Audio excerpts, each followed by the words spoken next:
Hi kids, it's me again, Joseph. Do you know who Saint Maximos the Confessor was? Who? It's time for another exciting episode of Catechism for Kids, where we explore the fascinating lives of the saints. Join me today as we uncover the story of a courageous monk teacher who fearlessly defended the truth about Jesus, even when it meant losing his freedom and his health. Let's dive into the past and discover the incredible life of a true hero of the faith. August 13th is the feast day of Saint Maximos the Confessor. Why do Catholics celebrate this day? This great Greek doctor of the Church stands as a beacon of courage and conviction in defending the vulnerable. In the Eastern Christian tradition, January is filled with the feast days of some of the Church's mightiest theologians and ascetics. January 1st is the feast of St. Basil the Great. January 10th is the feast of his brother St. Gregory of Nyssa, and January 25th is the feast of his close friend, St. Gregory the Theologian. During this month, we also celebrate the feasts of St. John Chrysostom, St. Cyril of Alexandria, St. Clement, St. Ephraim the Syrian, St. Macarius, St. Anthony the Great, and St. Paul of Thebes. However, of all the saints we commemorate in this month of heavy-hitting defenders of orthodoxy, I want to consider one of the saints who has received an increase of scholarly attention these past few years, St. Maximus the Confessor. We believe he was born into an aristocratic family, received an excellent education, and succeeded in public life. However, in his pursuit of holiness, he abandoned the world for the monastic life and became an abbot for a monastery near Constantinople, modern-day Istanbul. When Persians later conquered the region where he lived, Maximos fled to Carthage in Africa and spent his time setting the doctrines of his predecessors, notably St. Gregory, the theologian, and Pseudo-Dionysius, into an explicit framework of Aristotelian logic. During his time in Carthage, the monothelite heresy developed and spread throughout the empire. The idea behind the Christological heresy was that Jesus Christ was both God and man, had only one will, which was divine and no human will.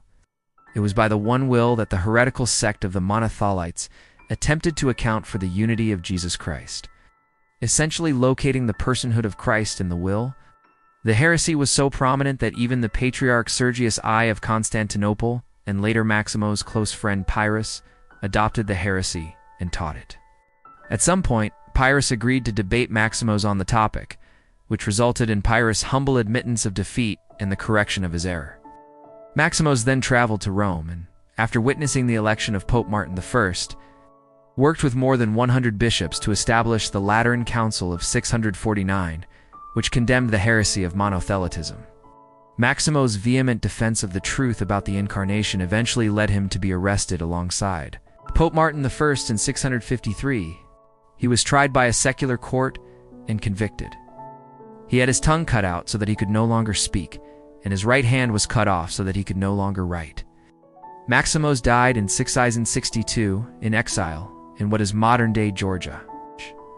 But both Maximos and Pope Martin I were vindicated by the Sixth Ecumenical Council of 680 to 681, which proclaimed the truth of Christ's possession of both a human and divine will.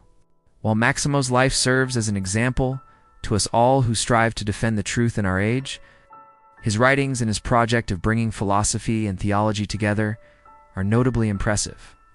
In Spe Salvi, Pope Benedict XVI called Maximos the great Greek doctor of the Church.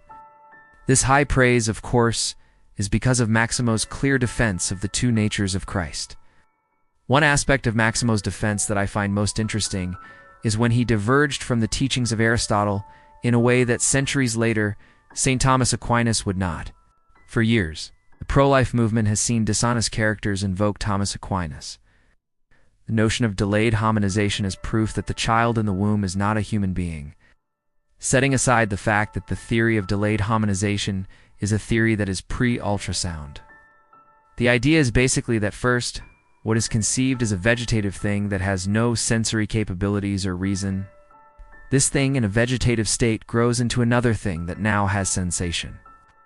And at some point after the substance within the womb has sufficiently developed, a human soul is infused by God into the womb. In the Summa Theologia, Tertia Pars, question 33, Thomas Aquinas tells us that delayed hominization is true of other men, but not of Jesus Christ. He says this for two reasons. The first is because of the person's divine power, basically forcing the body assumed not to need the process of delayed hominization. Second, Aquinas thinks it is unbecoming for Christ to take on a body not yet formed. And if the conception took place at the vegetative or sensitive states without being united to the Word, the whole of the conception could not be said to have been assumed.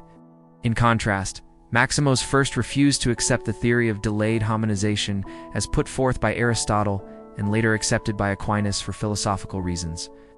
Second, if delayed hominization were true, Maximos argues that Christ underwent the processes. If he is to have actually taken on the fullness of human nature, in his Ambiguum 42.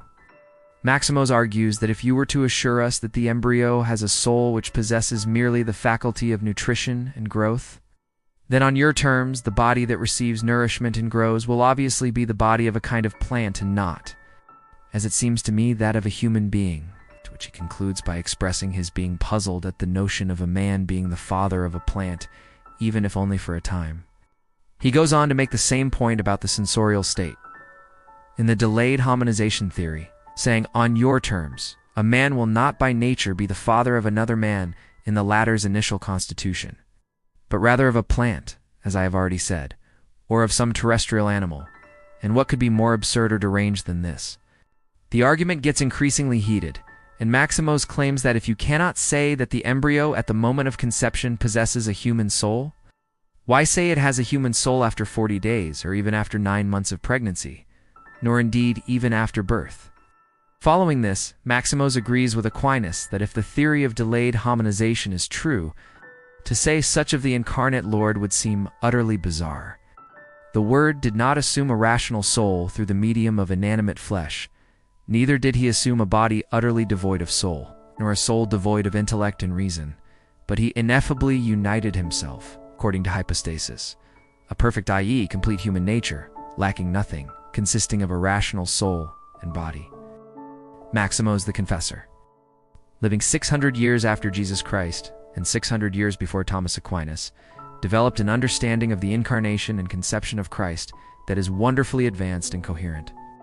His stance against the theory of delayed hominization, especially in relation to Christ's conception, challenged the conventions of his day and highlighted the humanity of the embryo from its earliest stages. Maximos' teachings offer a compelling perspective, urging us to recognize the inherent dignity and humanity of the unborn, providing an enduring moral compass for those championing the sanctity of life. His legacy not only shapes theological discourse, but also stands as a beacon of courage and conviction in defending the vulnerable. Today, we honor Saint Maximos as the patron saint of the pro-life movement, because he bravely defended the truth about God's creation and the dignity of every person. His life reminds us that being a good Catholic means standing up for what's right, no matter how scary it may seem. Just like Saint Maximos, we can choose to speak out against those who want to hurt the innocent and to protect the lives of the unborn. Every time we stand up for life, every time we choose love over hate, every time we show compassion to those who are suffering, we are honoring the legacy of Saint Maximos the Confessor. He may have been just a simple monk teacher, but his courage and determination changed the world for the better. And hey kids, remember, if you want to learn more about amazing saints like Saint Maximos, stay tuned for more episodes. We've got lots of exciting stories to share. Also, don't forget to hit that like button, subscribe, and share this episode with your friends and family. Until next time, keep being awesome, just like Saint Maximos. Thanks for watching, and God bless you always.